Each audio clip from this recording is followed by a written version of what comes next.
Around the turn of the last century, a father and son's entrepreneurial spirit planted the seed for Colorado as a brewing mecca.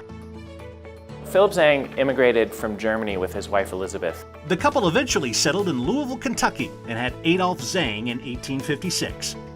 By 1859, Philip had opened a brewery there that he called Zang and Company. He ran it for about 10 years before coming west to Denver at the end of the 1860s, where he joined up with John Good to be the head brewmaster at the Rocky Mountain Brewery. It was not doing well when he arrived, and by 1871 he purchased it outright from its owner. Philip Zang was part of a wave of German immigration that came to the United States in the decades before the Civil War. They brought with them a taste for lager beer, and it took the country by storm. Under Philip, the brewery did very well, and by the 1890s they were producing about 150,000 barrels a year. And in 1889, it was Adolph who was in charge of the brewery when he sold it to an English syndicate of investors. Adolph stayed on as president and served in that capacity until 1912. The Zangs were known for their ingenuity. Zang's was near the front of the industry in terms of individual packaging. When the crown cap, the cap that we have today, was invented, it made it possible to individually package bottles en masse. In 1899, the Zang Brewery commissioned this billboard, and it was, for a time, was the largest billboard west of the Mississippi.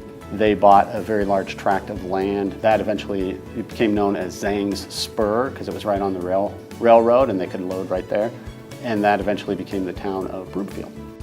So while he was still president of the brewery, Adolph diversified his interests into banking, real estate, and particularly mining, and he was one of the founders of the Vindicator gold mining company up near Cripple Creek. He was also involved in the establishment of Lakeside. And the reason they did that was to get around the blue laws in Denver, where you could not serve beer on Sundays.